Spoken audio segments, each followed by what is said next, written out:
नमस्कार, आप देख रहे हैं जेटीएन न्यूज इंडिया और आज के इस खास कार्यक्रम में बात करेंगे कि क्यों 21 साल के बाद भी झारखंड पिछड़ा हुआ है।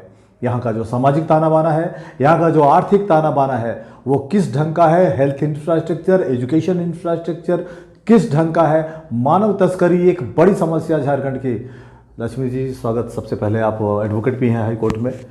झारखंड के कॉन्टेस्ट में झारखंड जो इतना पिछड़ा हुआ है, जो पॉलिटिकल सिनेरियो है, इकोनॉमिकल सिनेरियो है, कुछ लोग शोषण कर रहे हैं, क्या हो रहा है, भाषा विवाद है, डोमिसाइल है, बहुत कुछ है, उसको साइड करते हैं।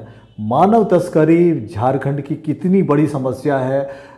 क्यों आदिवासी लड़कियां इतना आसान है या इतना इजी अप्रोचेबल है कि ह्यूमन ट्रैफिकिंग की सबसे आसान शिकार बन रही हैं। सभी को मेरा झारखंडी जोहार, खतियानी जोहार सबको। मैं आपका प्रश्न बहुत जायज़ है और ये बहुत चिंताजनक है। हमारे समाज की सबसे बड़ी परिस्थिति है, हमारे खासकर झारखंड की युवतियों के लिए, झारखंड की बच्चियों के लिए। मैं खुद लगभग रोज़मर्रा ये चीज़ को देखती हूँ। हमारा जो झारखंड में जो हमारे लोग, हमारी झारखंड की बच्चियाँ हैं, जो मानव तस्करी का जो सबसे बड़ा मुद्दा है, ये सबसे बड़ा शिक्षा, जो कि जो शिक्षित नहीं, हमारे लोग अभी शिक्षित नहीं हैं, वो समझ नहीं पाते हैं।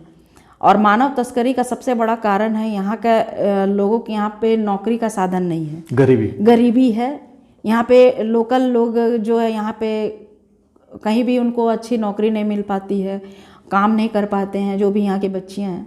तो उनको अदर स्टेट के कोई बिचौलिया टाइप के लोग आते हैं और उनको नौकरी का लालच दे के, प्रलोभन दे के, किसी तरह का झूठा आश्वासन दे के, डॉक्यूमेंट्स दिखा के, और उन लोग को एक तस्कर करके ले जाते हैं। उनको बंधुआ मजदूर बनाते हैं या तो उनको किसी भी प्रोफेशनल में डाल देते हैं। तो ये हमारे लिए समाज का सबसे बड़ा सरदर्द है कि हमारे बच्चियाँ ही सुरक्षित नहीं हैं। मैंने न्यूज़पेपर पर पढ़ा था कि किसी ने कहा था कि यहाँ पे सबसे बड़ा मुद्दा है महिला सुरक्षा। महिला सुरक्षा तो पूरा देश का सबसे बड़ा मुद्दा है।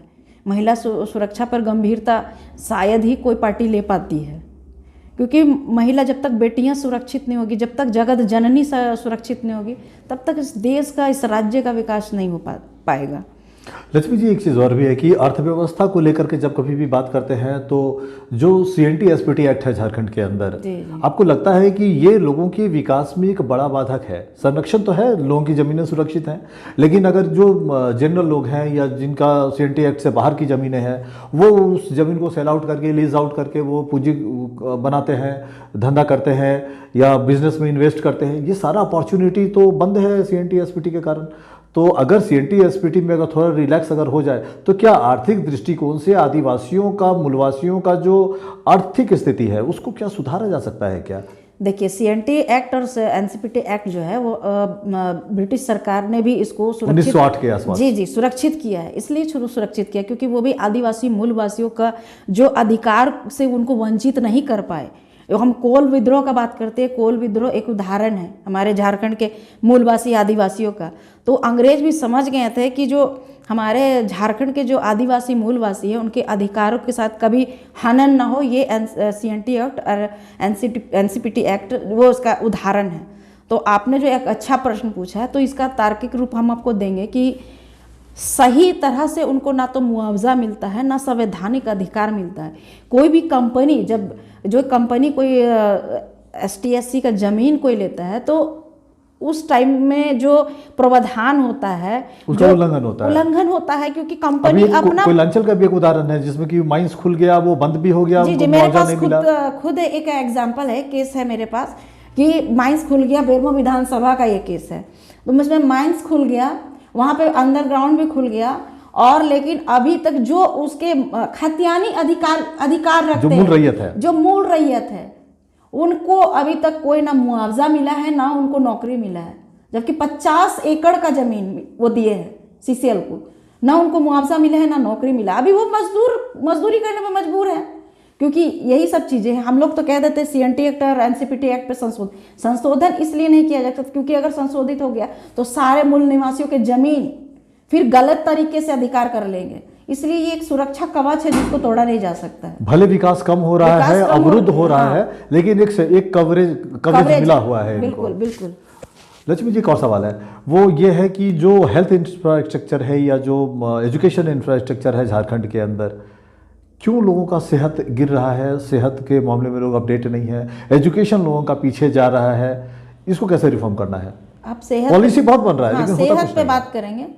हम लोग आदिवासी मूलवासी सेहत से तो बहुत मजबूत, हम लोग जल्दी बीमार नहीं पड़ते, लेकिन बीमार हमारा हॉस्पिटल है, क्योंकि बहुत चीज़ होता है। हमारे हाल ही में एक उदाहरण आया कि एक बच्ची की मौत इसलिए हो जाती है क्योंकि उसको स्थानीय लैंग्वेज यानी क्षेत्रीय जो जनजातीय लैंग्वेज के अलावा उसको जो हॉस्पिटल में कर्मचारी था वो समझ नहीं पाया। जी उसका भाषा को समझ नहीं पाया और वो बच्ची की मौत हो जाती है। आप अखबारों में आप इसकी जानकारी ले सकते हैं। तो ये जो है ये बहुत बड़ा मुद्दा है। जो भाषा आंदोलन है इसी में मैं बात करना चाहती हूँ कि क्षेत्रीय भाषा जो यहाँ की जनजातीय भाषा है वो कितना इम्पोर्टेंस है किसी भी क्षेत्र पे लागू होने, कोई भी नियोजन नीति स्थानीय नीति पे जिस पे बात कर रहे हैं अगर उस पर लागू हो जाता है तो ये कंपलसरी हो जाएगा। हम लोग बहुत लड़ाई कर रहे हैं कि नहीं ये भाषा होना चाहिए, ये भाषा होना चाहिए। मैं एक चीज़ पूछना चाहती हूँ मैं अपने लोगों से कि जो लोग आंदोलन कर रहे हैं वो सही कर रहे हैं, लेकिन जो इसका विरोध कर रहे हैं मैं उनसे पूछना चाहूँगी अगर आपको क्या दिक्कत, जब आप यहाँ 40 साल से 50 साल से रह रहे हैं तो यहाँ का स्थानीय जो लैंग्वेज है जो खोरठा नागपुरी और जो भी जनजातीय भाषा है उसको अपनाने में, जब आप यहाँ की मिट्टी को अपना लिए, यहाँ के लोगों को अपना लिए तो भाषा को भी अपनाइए ताकि यहाँ के लोगों को जो आपके मूलवासी आदिवासी जो अपने लोग हैं उनको नुकसान ना पहुंचे। क्योंकि आपके लक्ष्मी जी की काउंटर है यहाँ पे कि जैसे यहाँ के लोगों को अपना भाषा और संस्कृति प्यारा है तो उनका अपना भी संस्कृति है, उनकी अभी अपनी भी बोली है, तो उनका अपना भी पहचान है। तो इसके अलावा भी तो कोई रास्ता हो सकता है। देखिए बोलचाल की भाषा पे किसी पर कि अवसर सीमित हो जाए लेकिन उनकी पहचान सुरक्षित रहे। नहीं देखिए जो भोजपुरी बोलते हैं वो भोजपुरी ही बोले उनको कोई दिक्कत नहीं, बोले उनका जो भाषा पर किसी पर रोक नहीं है। आप अपनी भाषा का इस्तेमाल कीजिए जो बोलचाल की थोपने वाली बात कर रहा हूँ। क्या आप थोपने वाली जो ये कॉन्सेप्ट है मैं उससे डिसएग्री कर रहा हूँ। नहीं यहाँ थोपा नहीं जा रहा है क्योंकि यहाँ की जो बहुत मतलब अधिक से अधिक जनजातीय जो लोग हैं वो अभी भी गांव लेवल से बिलोंग करते हैं। क्योंकि वो जब कहीं मेडिकल सुविधा के लिए जाते हैं कि उनको पता नहीं है, क्योंकि जो हमारा राजकीय जो भाषा है हिंदी वो भी थोड़े बहुत जानते हैं, लेकिन जो उनकी जो अपनी जनजातीय जनजातीय भाषा उनको अधिक ज्ञात है। अगर उनकी जो अपनी भाषा है उस पर अगर अस्पताल प्रशासन अगर उससे बात करे तो ये शायद उस बच्ची की जान बच जाती।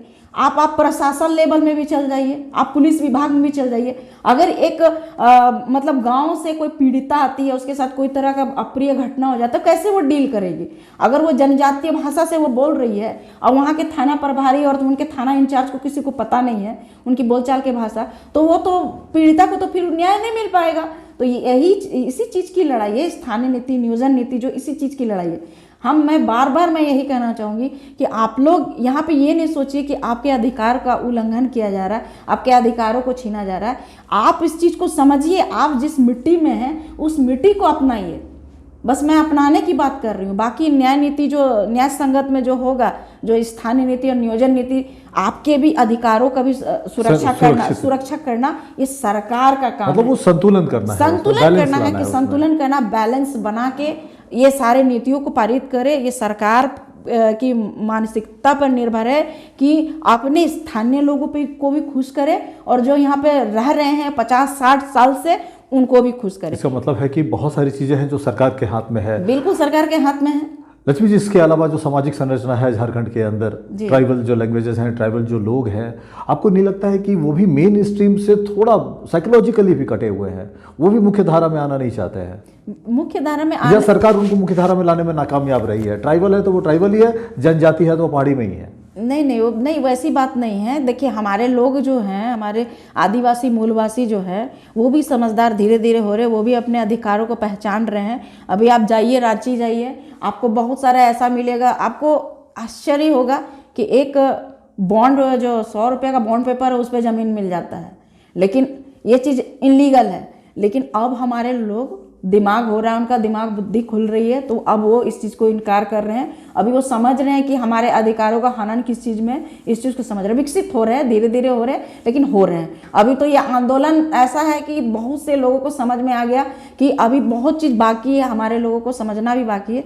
मैं सभी अपने झारखंड के वासियों से निवेदन करती हूँ कि आप इस आंदोलन का समर्थन कीजिए, नहीं तो हम लोग फिर बहुत कुछ खो देंगे, जो कि बचाने के लिए फिर हम लोग को कुछ नहीं लक्ष्मी जी, बचेगा। चूंकि हमको वाइंड अप भी करना है, मैं आखिरी सवाल ले रहा हूँ, ये है कि जो ट्राइबल लैंड है, बहुत सारा अभी आपने खुद भी जिक्र किया कि 100 रुपये के स्टाम्प पेपर पे लोगों ने लिखवा लिया है, जो कि लीगल नहीं है। तो क्या ऐसा हो सकता है क्या कि ऐसे लोगों को न्याय दिलाने के लिए, जिन लोगों ने औने पौने दाम में ट्राइबल लैंड पे कब्जा किया हुआ है या ठग के लोगों की ज़मीनें हथिया ली हैं, ऐसे लोगों को लेकर के क्या आप कोई फोरम बनाने जा रहे हैं या उनको न्याय दिलाने के लिए कोई पहल करने जा रहे हैं क्या?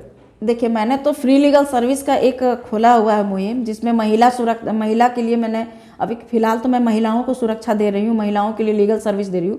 अगर मेरे लिए अगर पॉसिबिलिटी ऐसी यानी कोई आए, केस अगर आपके पास आया, अगर मेरे पास कोई केस ऐसे आया, तो मैं उनको लड़ने में बिल्कुल देर नहीं करूँगी। मैं उनके लिए न्याय संगत में जो भी मेरे तरफ से होगा मैं लड़ूंगी। अपने आदिवासी मूलवासी भाइयों के लिए, मैं अपने परिवार के लिए सदैव खड़ी हूँ। मैं अपने परिवार के लिए सदैव खड़ी हूँ, उनको न्याय दिलाने के लिए अंतिम रूप तक भी उनके लिए मैं खड़ी रहूंगी। चलिए लक्ष्मी जी, अपने वक्त निकाला बात करने के लिए और JT न्यूज़ के स्टूडियो में आप आई, आपका बहुत बहुत धन्यवाद। धन्यवाद। ये थी एडवोकेट लक्ष्मी नायक जी, बता रही थी कि कैसे भाषा का जो अहमियत है, स्थानीय नीति को लेकर के क्या अहमियत है और कैसे इन दोनों चीज़ों पर अगर सरकार अगर बड़ी पहल करे तो सामाजिक जो स्थिति है झारखंड की, आर्थिक जो स्थिति है झारखंड की, आदिवासियों और मूलवासियों की, उनमें एक आमूलचूल परिवर्तन लाया जा सकता है। JT न्यूज़ इंडिया के आज के कार्यक्रम के लिए बस इतना ही। अगली बार दोबारा मुलाकात होगी और तब तक के लिए नमस्कार।